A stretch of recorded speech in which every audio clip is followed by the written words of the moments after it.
সাতরিয়া অবস্থিত ইসিএল এর হেডকোয়ার্টারের সামনে বিভিন্ন দাবি দাবার ভিত্তিতে বামপন্থী সংগঠন বিক্ষোভ প্রদর্শন করে। বেসরকারীকরণের বিরোধিতা, কয়লা চুরি রুখতে পুনর্বাসনের দাবি সহ বিভিন্ন দাবি নিয়ে বিক্ষোভে সরব হন ডিওয়াইএফআই এর রাজ্য সম্পাদিকা মীনাক্ষী মুখার্জি।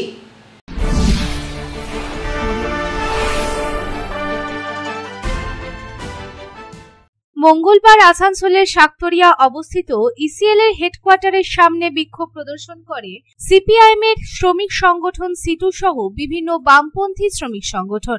এদিন মুখ্য অতিথি হিসেবে উপস্থিত ছিলেন ডিওয়াইএফআই এর রাজ্য সম্পাদিকা মীনাক্ষী মুখার্জি, ডিওয়াইএফআই নেতা আভাস রায় চৌধুরী, সিপিআইএম নেতা গৌরাঙ্গ চ্যাটার্জি সহ অন্যান্য বিশিষ্ট ব্যক্তিবর্গ। এদিন মূলত তাদের বিক্ষোভ প্রদর্শনের কারণগুলি হল ইসিএল এর ব্যাপকভাবে বেসরকারীকরণ, ঠিকা শ্রমিকদের বেতন না দেওয়া, ব্যাপক পরিমাণে ধস, অবৈধ কয়লা উত্তোলন, ধসের কারণে পুনর্বাসন না দেওয়া, এছাড়াও প্রায় অন্যান্য দাবি দেওয়া সহ প্রায় 10 দফা দাবি নিয়ে আজকের এই বিক্ষোভ প্রদর্শন করা হয়। এই প্রসঙ্গে ডিওয়াইএফআই রাজ্য সম্পাদিকা মীনাক্ষী মুখার্জি বলেন, যারা পলিসি নির্ধারণ করছে কলিয়ারিটা বাঁচবে কিনা, সকলকে বলছি এই কলিয়ারি ভারতের সম্পত্তি, সবকিছুই ভারতের সম্পত্তি। যারা কয়লা তুলছে তাদের মধ্যেও ভারত আছে, আবার যারা বাসন ধুচ্ছে তাদের মধ্যেও ভারত আছে। ভারতের সম্পত্তি ইসিএল এর হলে আমাদেরও সম্পত্তি ইসিএল।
অন্যদিকে এই প্রসঙ্গে সিপিএম নেতা গৌরাঙ্গ চ্যাটার্জি বলেন, গোটা ইস্টার্ন কোলফিল্ড লিমিটেডের ওয়ার্কার সিটুর সমর্থক নিয়ে আজ বিক্ষোভ প্রদর্শন করা হয়। ইসিএল এর ব্যাপক হারে যে বেসরকারীকরণ চলছে এবং দুর্নীতি চলছে সেই নিয়ে বিক্ষোভ প্রদর্শন। ইসিএল এ চুরি হচ্ছে, ঠিকা মজুরদের বেতন দেওয়া হচ্ছে না, বিভিন্ন জায়গায় ধস হচ্ছে, ধসের কারণে পুনর্বাসনও দেওয়া হচ্ছে না। অন্ডাল এয়ারপোর্টের কাছে জমি কিনে নেওয়া কলিয়ারির সেফটির বিষয়ে কলিয়ারি ওয়ার্কারের বিভিন্ন ডিমান্ড নিয়ে বিক্ষোভ করা হয়। 10 দফা ও কিছু ছোট দাবি নিয়ে এই বিক্ষোভ। আজকে ধর্না মানে আজকে আমরা গোটা ইস্টার্ন কোলফিল্ড লিমিটেডের যত ওয়ার্কার ছিল, যারা আমাদের সিআইটির সমর্থক এবং সমর্থক নয়, তাদের সবাইকে নিয়ে এখানে আমরা ডেকেছিলাম। তার পিছনে যে কারণ সেটা হচ্ছে ইসিএল এ ব্যাপক হারে বেসরকারীকরণ চলছে। এমডিও রেভিনিউ শেয়ারিং নাম করে বেসরকারীকরণ শুরু হয়েছে এবং ইসিএল এ প্রচুর পরিমাণে ইস্টার্ন কোলফিল্ড লিমিটেডে কয়লা 2 নম্বরই হচ্ছে, চুরি হচ্ছে। এই চুরি বন্ধ করা, রেভিনিউ শেয়ারিংয়ের নাম করে প্রাইভেটাইজেশন করার যে পরিকল্পনা দিল্লির গভর্নমেন্ট মোদী সরকার নিয়েছে, সেই মোদী সরকারের বিরুদ্ধে আমরা এখানে এসেছিলাম যে রেভিনিউ শেয়ারিং বন্ধ হবে। 2, ঠিকা মজদুর তাদের যা বেতন পাওয়ার কথা, যে হাই পাওয়ার কমিটি, সেই হাই পাওয়ার কমিটি থেকে যে বেতন পাওয়ার কথা সেই বেতন হচ্ছে তারা পাচ্ছে না। একটা আনস্কিল্ড ওয়ার্কারের 1200 টাকার বেশি বেতন।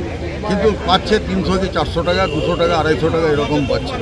অতএব ঠিকা মজদুরদের যাতে করে ঠিক মতন হাই পাওয়ার কমিটি JBCCI-তে সেখানে তারা যা ঠিক করেছে সেই হারে বেতন দেওয়া।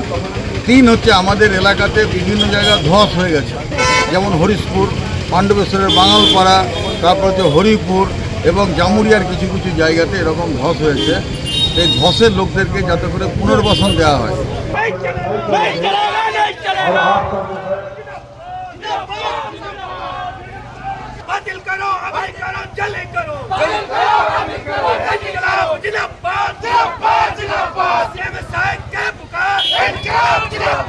आसनसोल থেকে সন্তোষ মণ্ডলের রিপোর্ট, पब्लिक टाइम्स। आपके सपनों की नींव हो सबसे मजबूत, उसे दीजिए मजबूती का डोज। JBG Hexa TMT, मजबूती का डोज पक्का है।